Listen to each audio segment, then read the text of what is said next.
Anyway, welcome back everybody to the second part of my ramble. And also thank you folks who sent me various responses to the first part of the ramble, of various interesting questions and points of view. Actually made me think that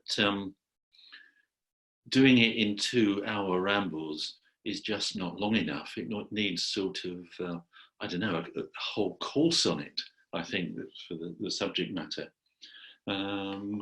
So I'm not going to summarize what I said last week, because it would take too long.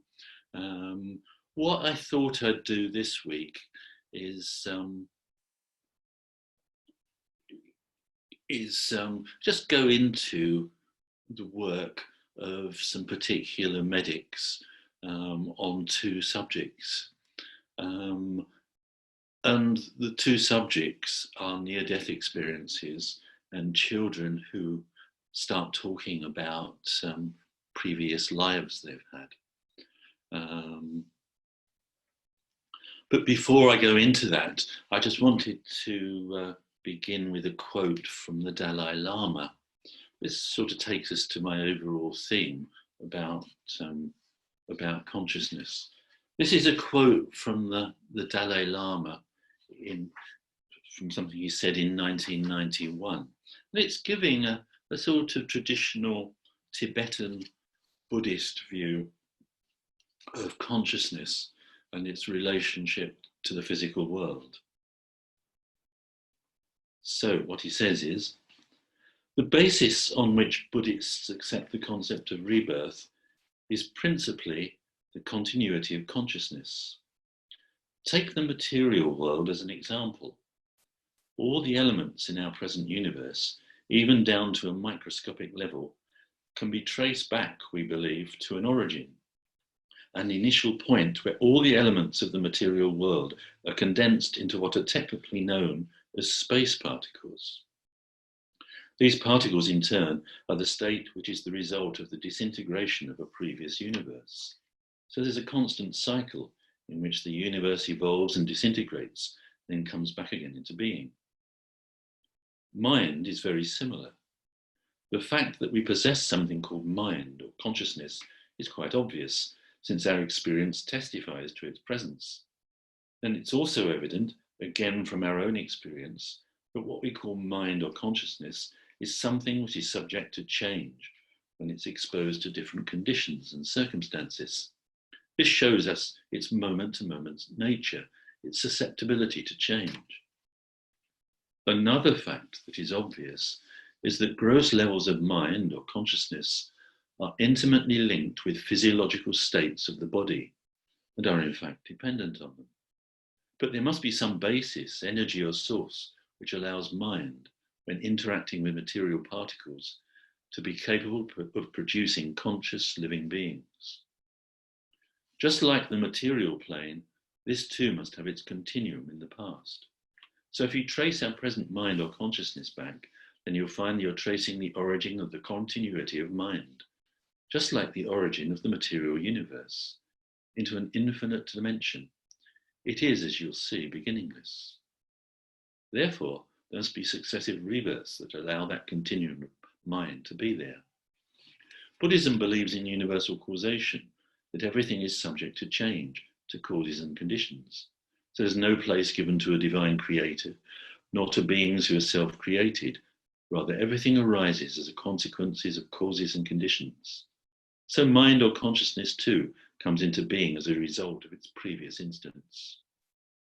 When we talk of causes and conditions, there are 2 principal types: substantial causes, the stuff from which something is produced, and cooperative factors, which contribute towards that causation. In the case of mind and body, although one can affect the other, one cannot become the substance of the other. Mind and matter, though dependent on one another, cannot serve as substantial causes for each other. This is the basis on which Buddhism accepts rebirth. So that's the Dalai Lama giving a very traditional Tibetan sort of Buddhist account of or overview, I should say, of the relationship between mind and matter. I actually find it interesting, well, this was going off on a tangent, that he actually talks about space particles in physics. If you study modern physics, there's a whole area of modern physics theory called loop quantum gravity, which is about actually what one could call space particles, but that's a completely different topic, so I'll drop it now.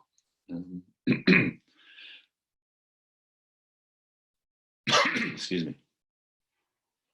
So today I'm going to, if you like, go into not so much the sort of underlying logic and ideas behind,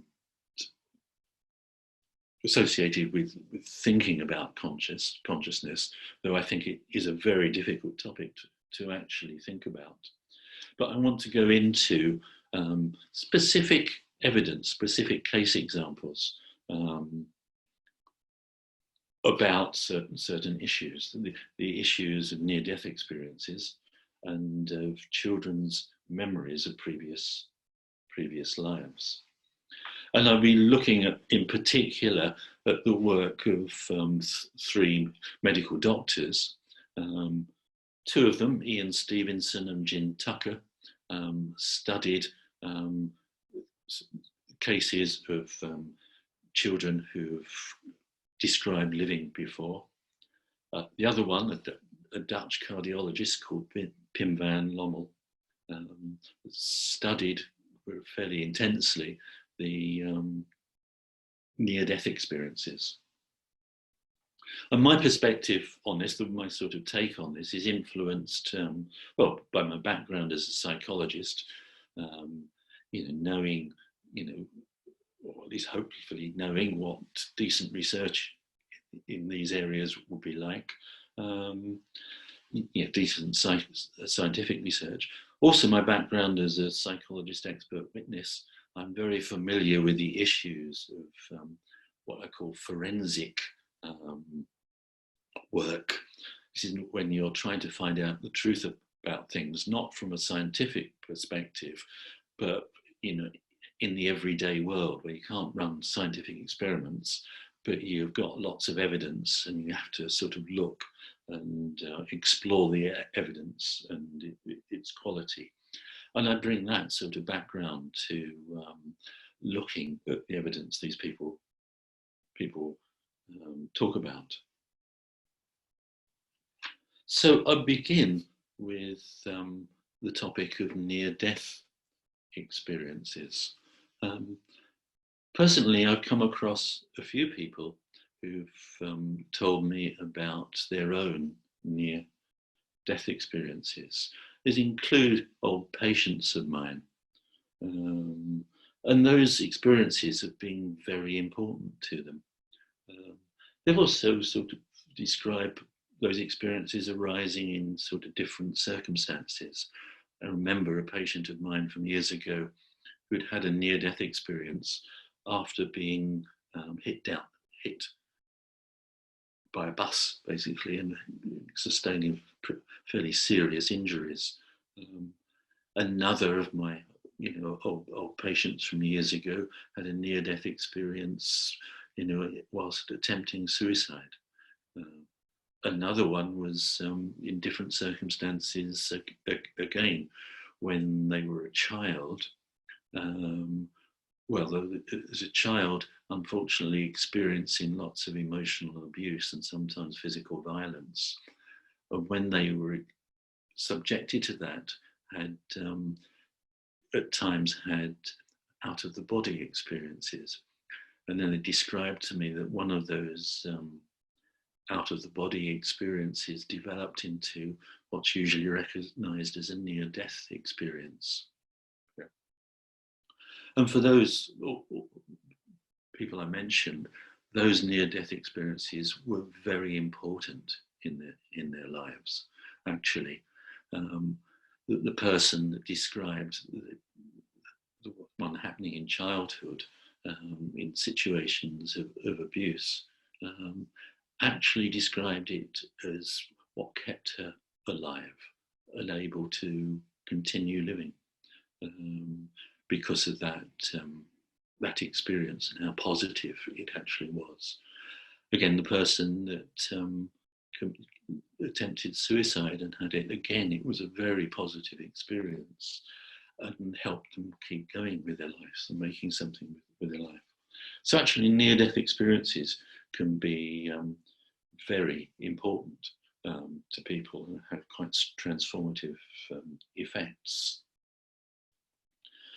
And as I mentioned with my patients, they can happen under various different conditions, accidents, all sorts of physical emergencies, cardiac arrest, for example. Sometimes they happen when there's no apparent physical damage at all to the person. Sometimes they happen when somebody is just faced with what seems like imminent sudden death. Actually, the accident they're fearing just about to happen might not happen, but they can still experience a near-death experience, very similar to things other people talk about. I think sort of the medical profession first started sort of noticing near-death experiences, I think, with the work of a medic called, I think his name was George Ritchie, if I remember it correctly. Yeah, and George Ritchie wrote about it in a book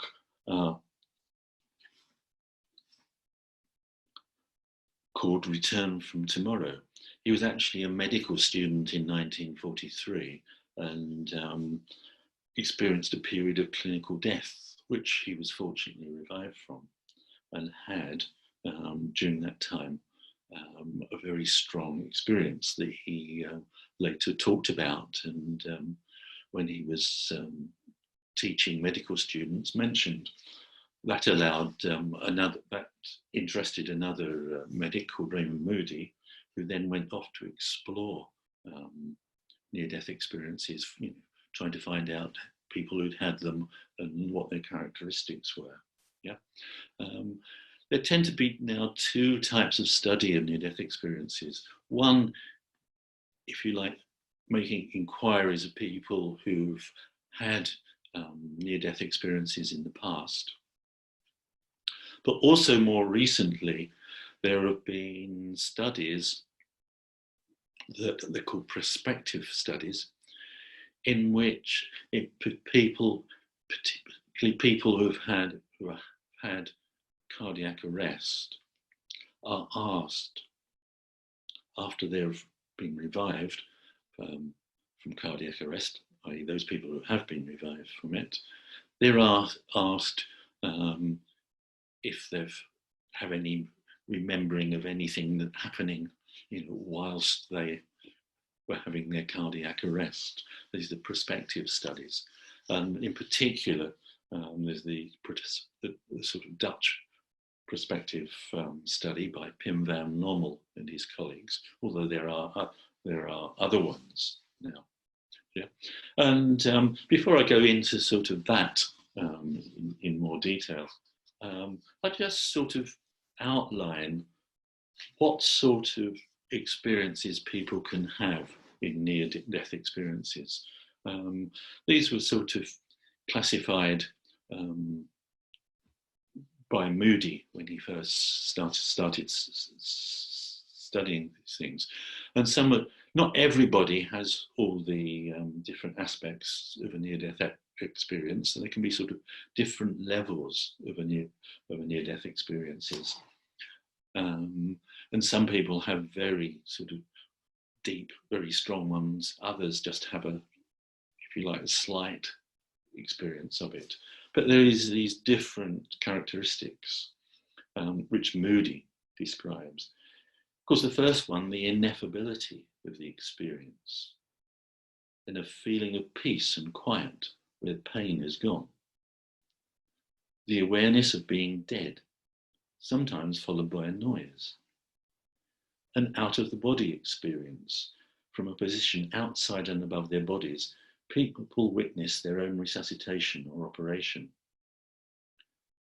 The experience of a dark space, and people can be in this dark space and then pulled towards a small pinpoint of light, which can then, as it were, grow. It feels like people can go along a tunnel, being pulled along a tunnel to a great bright light. The perception of an unearthly environment, a dazzling landscape with beautiful colours, sometimes also music, meeting and communicating with deceased persons, seeing a brilliant light or a being of light, experiencing complete acceptance and unconditional love, and gaining access to a deep knowledge and wisdom.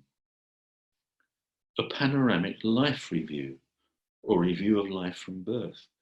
People see their entire life flash before them. There appears to be no time or distance. Everything happens at once.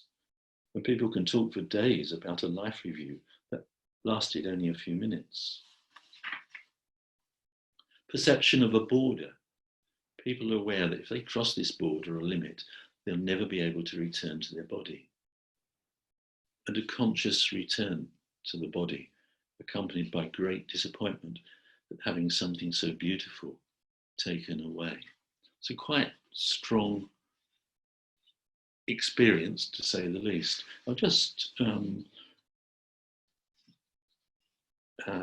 read out particular person's near-death experience. Okay, comes from Van Lommel's book. On September the 23rd, 1978, I got my first contractions. This was a woman in labour. At that point, I'm 9 months pregnant with, as we later learn, our second daughter. My entire pregnancy had been a textbook case. After some time, my husband and I join the midwife and go to the hospital. I'm wheeled into the delivery room.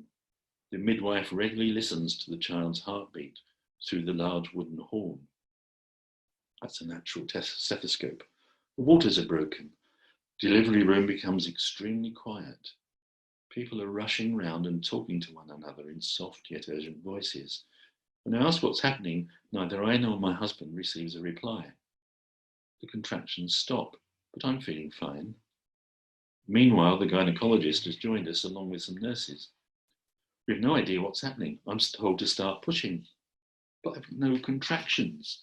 This doesn't seem to matter. There's a rattling of tongs, scissors, trays, and tissues. My husband passes out and is pulled out of the delivery room. Suddenly, I realise I'm looking down at a woman lying on a bed with her legs in supports. I see the nurses and doctors panicking. I see a lot of blood on the bed and on the floor. I see large hands pressing down hard on the woman's belly. Then I see the woman giving birth to a child. The child's immediately taken to another room. The nurses look dejected. Everybody's waiting. My head is knocked back hard when the pillow is suddenly pulled away. Once again, I witness a great commotion. Swift as an arrow, I fly through a dark tunnel. I'm engulfed by an overwhelming feeling of peace and bliss. I feel intensely satisfied, happy, calm, and peaceful. I hear wonderful music. I see beautiful colours and gorgeous flowers in all the colours of the rainbow. At the far end is a beautiful, clear, warm light. This is where I must go. I see a figure in a light garment. The figure was waiting for me and reaches out her hand. It feels like a warm and loving welcome. Hand in hand, we move towards the beautiful and warm light. Then she lets go of my hand and turns round.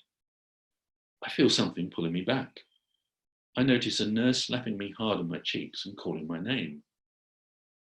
After some time, I realise where I am, and I know that my child isn't well. Our daughter's no longer alive. This return hurts so much. I long to go back to, indeed, where to? The world goes on turning.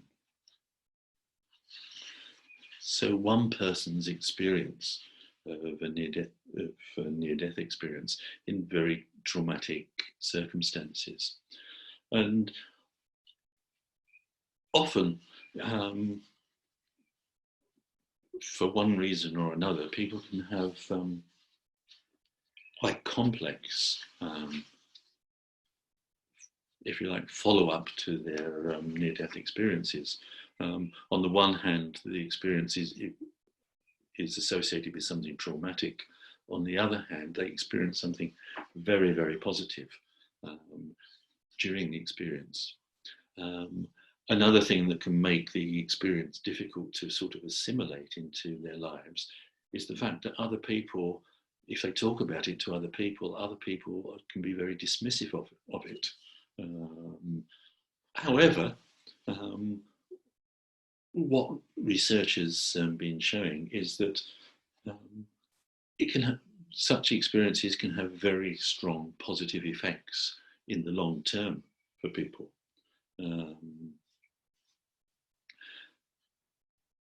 Because of what they've experienced during the NDE, the near-death experience, particularly when they've experienced this overwhelming sense of unconditional love that can come about within the experience. I'll just give a description here of somebody who 10 years previously, had a near-death experience and who's came to the end of his life. This is described by Pim Normal.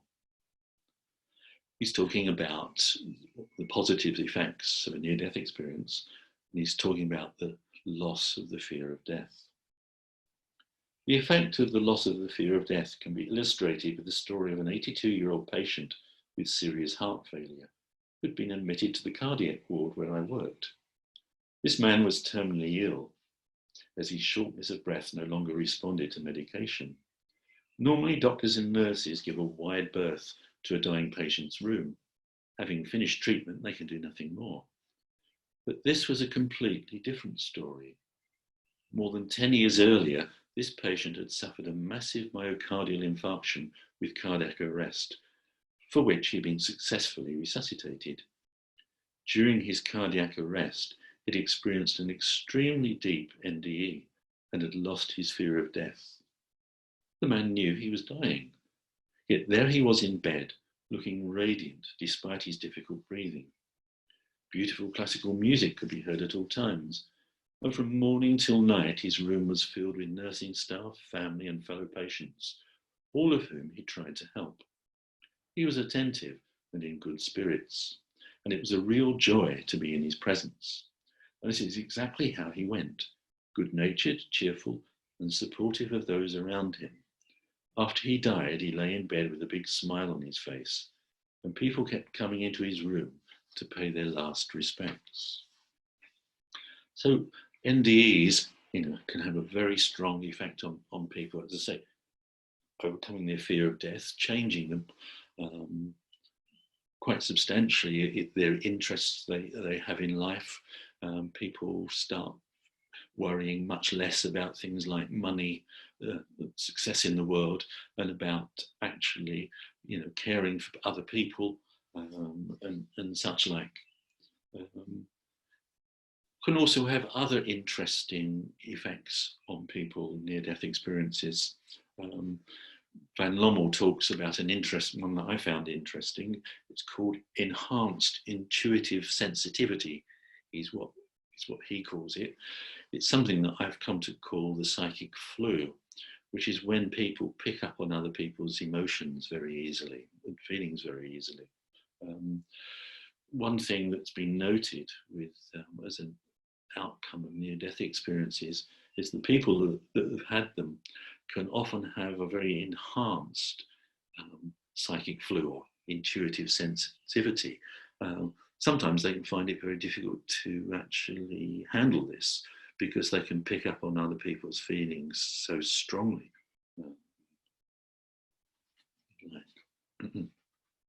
So the point being about these experiences, they're sort of, they can happen in different circumstances. They can have very strong effects. They can be similar. They have similar aspects to them, and very emotionally psychologically moving experiences. Yeah. And they can lead to radical changes in people's lives and their ability actually to live within this life. As I said, the studies of them, lots of them are retrospective. People who mention having them years ago, and so the researchers will go to them. But as I mentioned also, there are actual studies of people who have cardiac arrests, studies done in hospitals, like the ones done by Van Lommel and his associates, in which they ask everybody in the hospital who's been successfully resuscitated from cardiac arrest. They ask them, as soonish as it's possible, about whether they had any experience during that cardiac arrest. Yeah. And Van Lommel and the Dutch cardiologist and his colleagues did this, and I think it was about 300 odd successfully resuscitated patients that they asked these questions of. I think it was just under 20% of them had some sort of near-death experience. Some just relatively mild, shall we say, others very strong indeed. Yeah. Now the point in particular, and Van Lommel emphasizes this, the point in particular about cardiac arrest is that during cardiac arrest, not only does the heart stop working, but very quickly the functioning of the brain more or less stops. And he is pointing out that people are having intense conscious experience while their brains aren't functioning. And this contradicts our normal sort of materialist explanations of consciousness. It's the thing that really got him really sort of exploring the whole topic as well. He sort of emphasizes this and the importance of the prospective study of studying people who actually, they've got the medical records of what was happening during the cardiac arrest, for example. And that people are having conscious experience. I'll just give a couple of examples of people having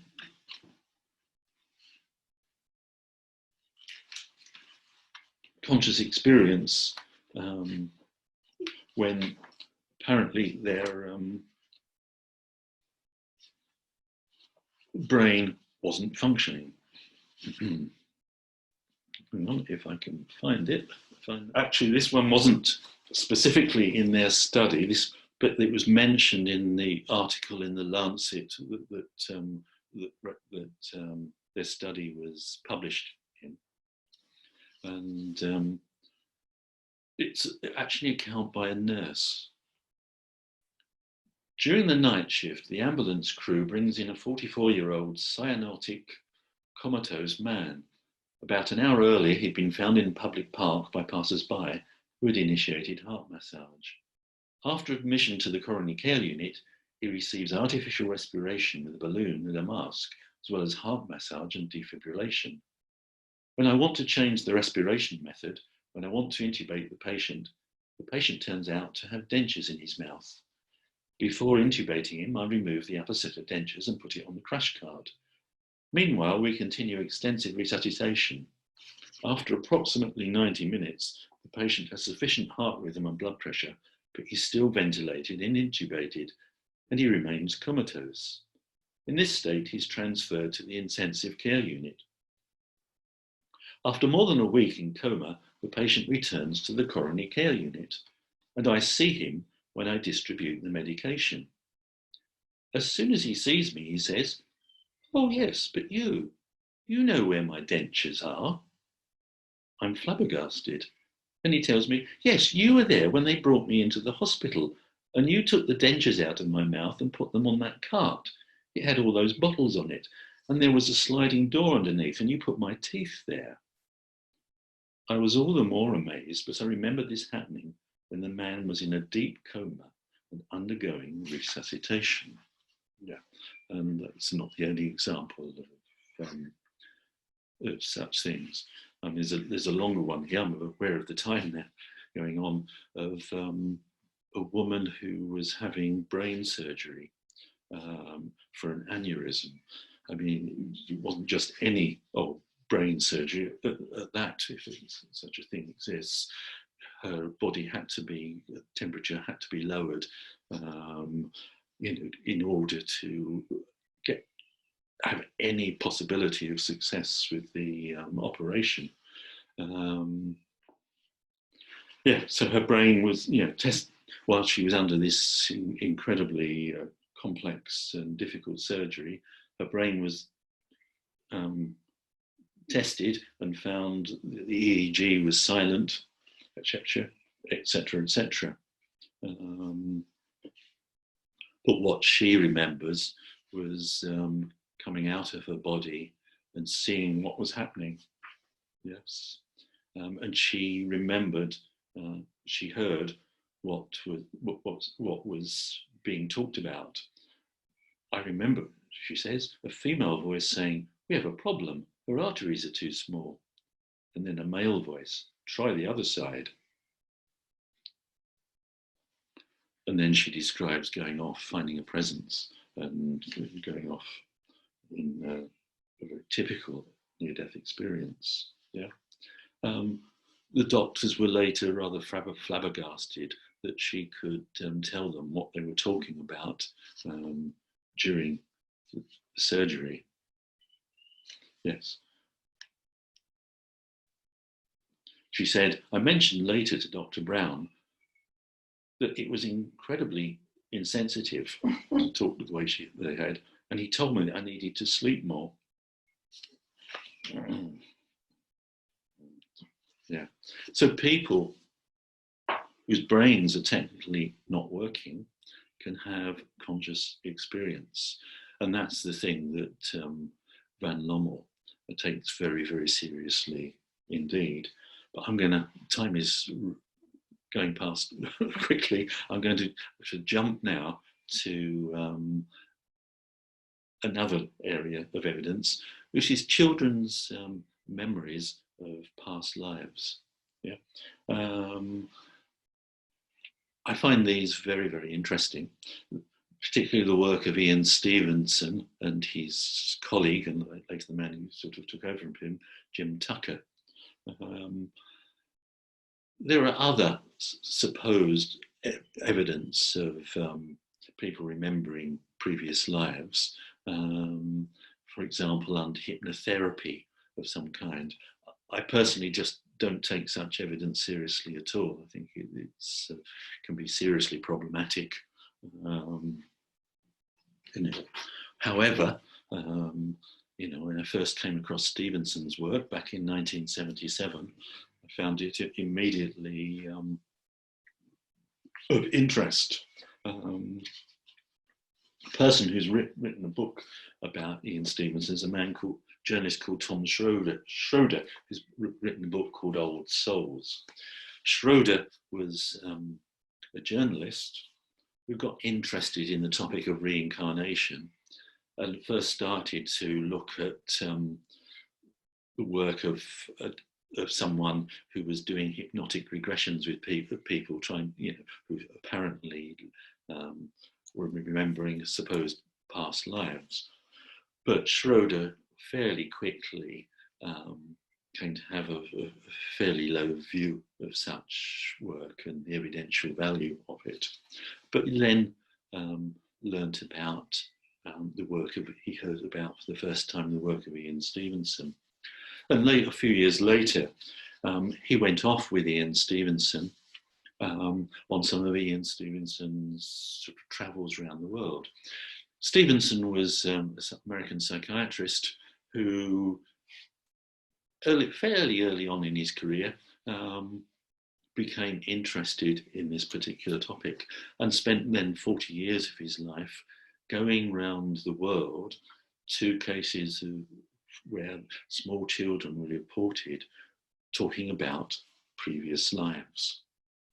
Yeah, and Stevenson, my impression of him, as is Schroeder's, I'll read Schroeder in a minute, was that he was a very painstaking, careful person who, if you like, this is what I call forensic work, asking people questions, looking at evidence very, very carefully. It's, as I say, as somebody who's worked as an expert witness, I find Stevenson's working methods, to be commendable, I would call them. I'm just going to read Tom Schroeder's description of being with Ian Stevenson out in the field, and the like, sort of his general comments about Stevenson's work. On this day and for the past 6 months, Stevenson has shown me what he means by evidence. He's permitted me to accompany him on field trips, first to the hills surrounding Beirut, and now on a wide swath of India. He has responded to my endless questions and even invited me to participate in interviews which are the heart of his research. The evidence he's referring to doesn't come from fashionable New Age sources, past life readings, or hypnotic regressions, during which subjects talk about being a Florentine bride in the 16th century or a soldier in the Napoleonic Wars, rendering the kind of details one might garner in an hour's time paging through a few romance novels. The details Stevenson's children recall are far more homely and more specific than those. One remembers being a teenager called Sheila, who was hit by a car crossing the road to collect grass for cattle feed. Another recalls the life of a young man who died of tuberculosis, asking for his brother. A third remembers being a woman waiting for heart surgery in Virginia, trying and failing to call her daughter before the operation she would not survive. It goes on and on. These children supply names of towns and relatives, occupations and relationships, attitudes and emotions that in hundreds of cases around the world are unique to a single dead individual, often apparently unknown to their present families. But the fact is, the people the children remember did exist. The memories that the children claim can be checked against real lives, and their alleged feats of identification verified or contradicted by a variety of witnesses. This is what Stevenson has been doing for almost 40 years. I've seen close up, as few others have, how compelling some of these cases can be, and not just factually, but in the emotion visible in the eyes and voices of the subjects, their families, and the families of the people they claim to have been. I've seen and heard astonishing things, things for which I have no easy explanation.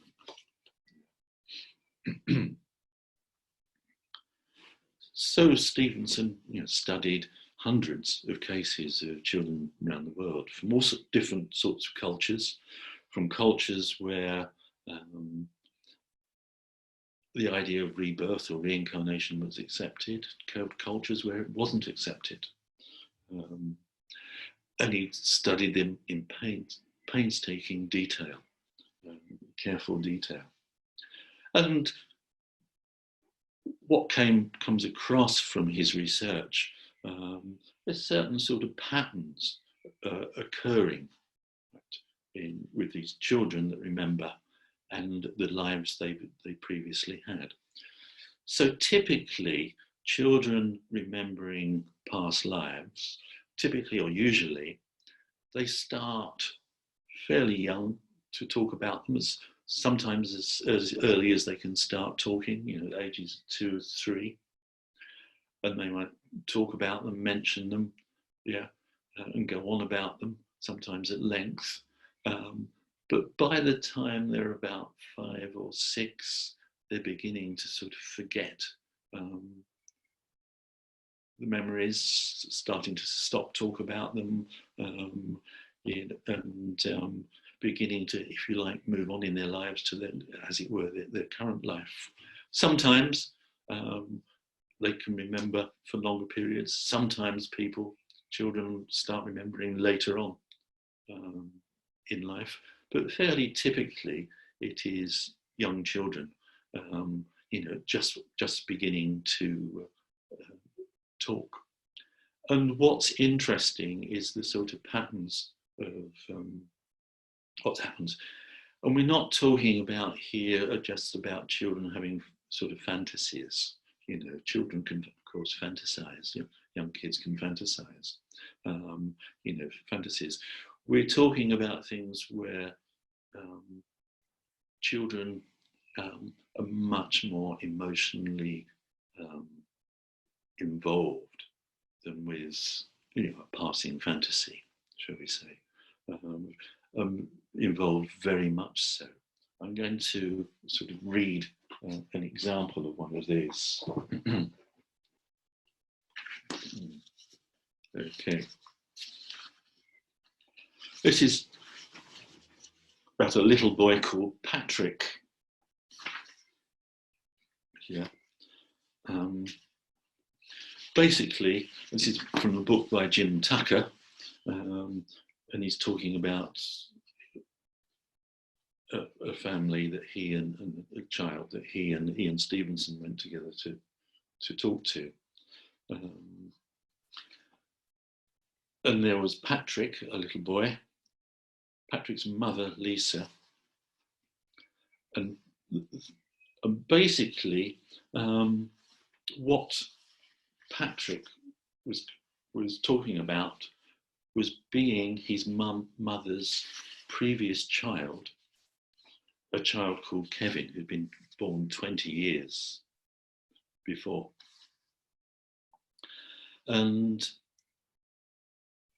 Patrick's mother, Lisa, had this child, but unfortunately the child, Kevin, when very young, had started to develop cancer.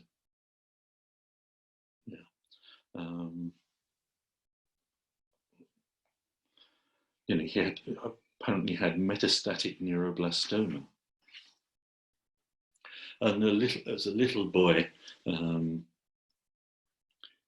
he started to develop, various physical problems due to the cancer.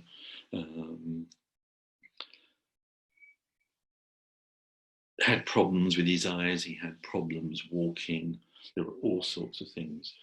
And eventually, little Kevin died. His mother was very upset by that. She later left her husband at the time, remarried, had a second child called Jason. And then 12 years after, but she also had a daughter. Then 12 years after that Kevin died, she gave birth to Patrick by caesarean section. And what she noticed, first of all, that was quite strange, that Patrick had a problem with his eye, a white opacity covering his left eye. The doctors diagnosed it as corneal leukoma. It shrank but didn't completely disappear. But he was very young, he was essentially blind in his left eye, just as his older brother Kevin had been blind in that eye at the end of his life. Lisa also felt a lump on Patrick's head above his right ear, at the same location where Kevin's tumour had been biopsied. And Tucker says, when we examined Patrick, we felt the nodule above his ear.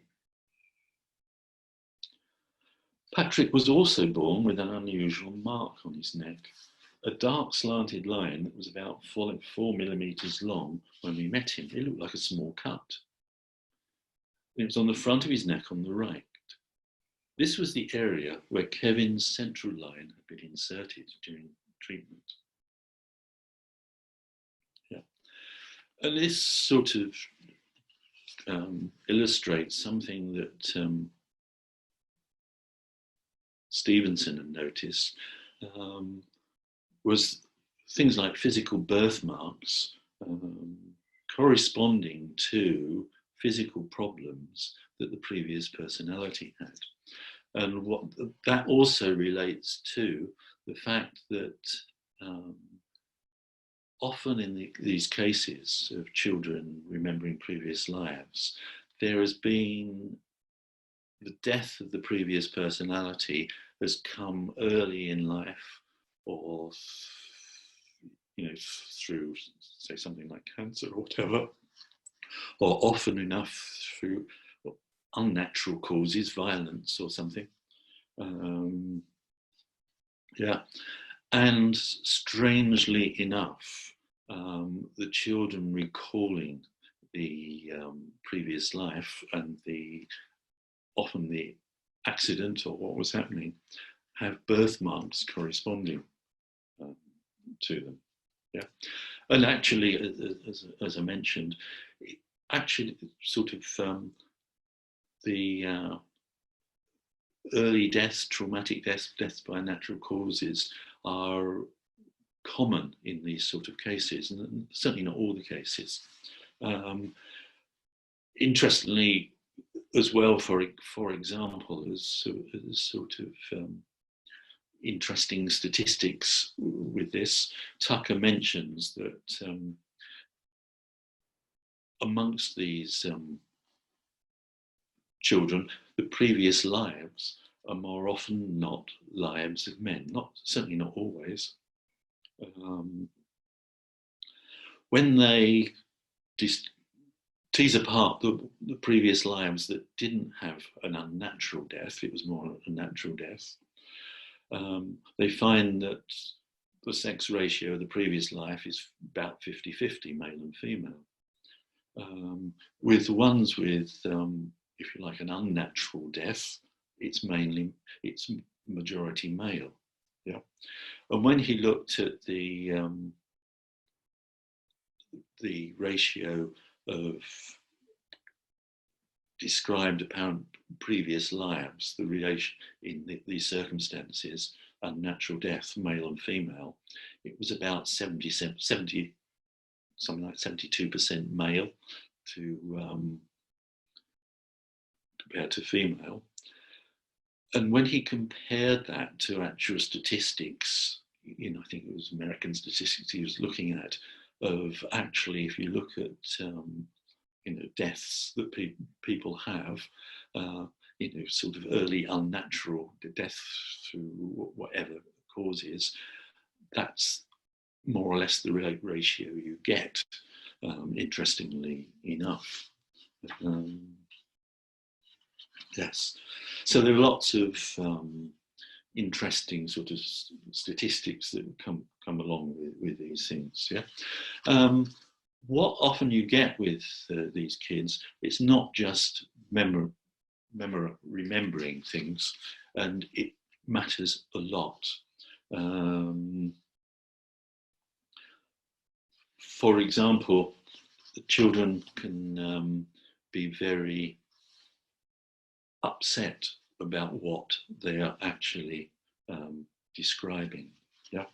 So there is, for example, the story of James, a little American boy who I think was born about the turn of this century, who very early on became very excited and obsessed with planes after being taken to a plane museum. But actually, once he started talking about the age of 2, started talking about a previous life as a pilot, and then started talking about and getting very upset about being a pilot in a plane that was crashing and not being able to get out and dying. And he started to give details about what this was about. And it was about a pilot that his parents worked out. It was about the Second World War pilot, American pilot in the war against Japan. And basically, James started to give details. Gave details of the plane he liked flying, for example, or Corsair. He gave names. He kept on calling himself James, which actually first of all confused his parents, but James was the name of the pilot that he was talking about.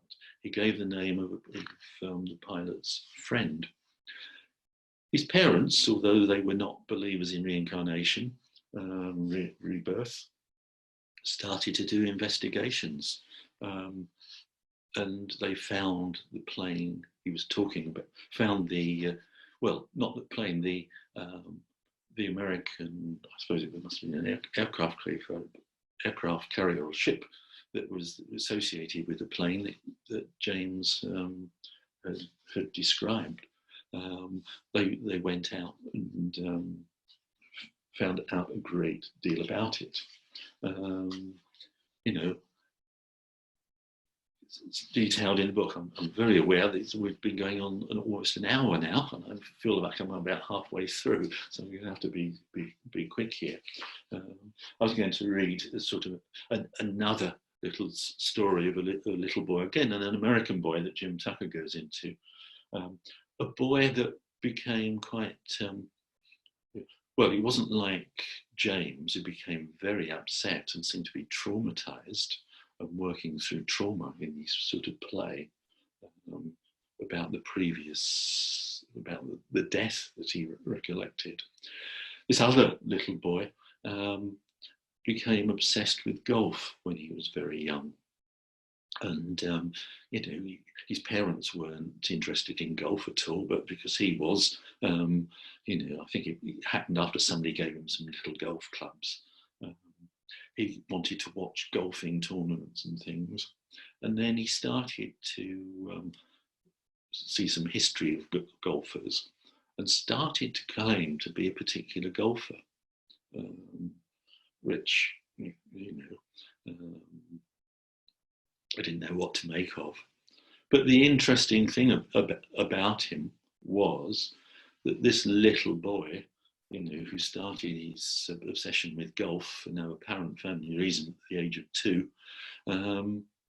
became very, very good at golf when very young. And also had remarkable similarities in his golfing to the person, the golfer in the past who claimed to be. I would have read examples, but as I say, time is getting on. Yeah, that was a case of a sort of golfer who was, golfer in the past who was relatively well known, as Jim Tucker points out. Him and Ian Stevenson, they weren't. They tended not to take too seriously people or kids who claimed to be somebody famous because of, the sort of, if you like, sort of the adults around them encouraging them to do so and things like that, as results of suggestion. However, Tucker took this one seriously. It didn't seem to be due to the parents at all. It seemed to be the child developing very early on sort of behaviour, and a particular behaviour very much associated with the behaviour and skills of the previous personality. And that's in a way sort of common with these children. It's not just that they describe a previous personality who they've been. They have behaviour that goes along with it in one way or another. Sometimes distressing behaviour is to do with trauma. Sometimes particular skills. Like another one that sort of comes to mind with me is an earlier one of Ian Stevenson's case studies, a Burmese girl who claimed early on to be, if you like, that she'd lived as a Japanese soldier during the Second World War who'd been killed by Allied bombs in Burma in the Second World War. And not only did this little girl claim that, but she also claimed that she, wasn't Burmese, she was Japanese. She wasn't a girl, she was a boy, she was a man. She liked Japanese food, and actually she grew up like that. She didn't forget things. She persisted, in a way, remembering being a Japanese pilot, despite being, a Burmese girl, a Burmese woman. They're often, children describe being somebody of a previous sex, and usually that can cause problems early on, but tends, as the child starts forgetting, starts being more themselves in this life, as it were, the issue tends to go away, although not always. So that's a very sort of quick overview of such cases. So we've got near-death experiences and also children who remember previous lives. Both things studied very carefully by, if you like, what you call medical scientists, medics, with painstaking care, actually giving evidence that perhaps consciousness, perhaps mind, isn't dependent on our physical nervous system, our physical brains, and can exist and persist beyond it. Yeah, going back to the words of the Dalai Lama, they support his contention. Very, very interesting issues here. Van Lommel, in his book, I'll just show you the book. It's called, Consciousness Beyond Life. It's actually, I think, published about 10 years ago now. He's very careful, goes lots of detail into the science behind it, and also, alternative explanations and what about things like near-death experiences and what's wrong with those alternative explanations. Yeah.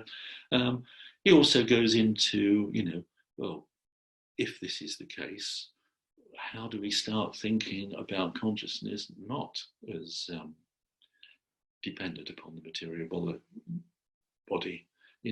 How do we start thinking beyond here? Again, sort of Jim Tucker does that in his book too, as well, a little chapter where he starts going into sort of physics and quantum mechanics and consciousness. I usually get turned off if people start putting quantum mechanics and consciousness together, because it can get some quite daffy thinking about these things. Actually, Jim Tucker made me think very seriously with what he was saying. But and again, that's another whole sort of issue I could go into. Lots of rambles about. There's so much sort of stuff in all this, as well as very complex and very, very interesting issues. I think I will wind up there and ask for any questions before I have your minds sort of numb with detail and stuff.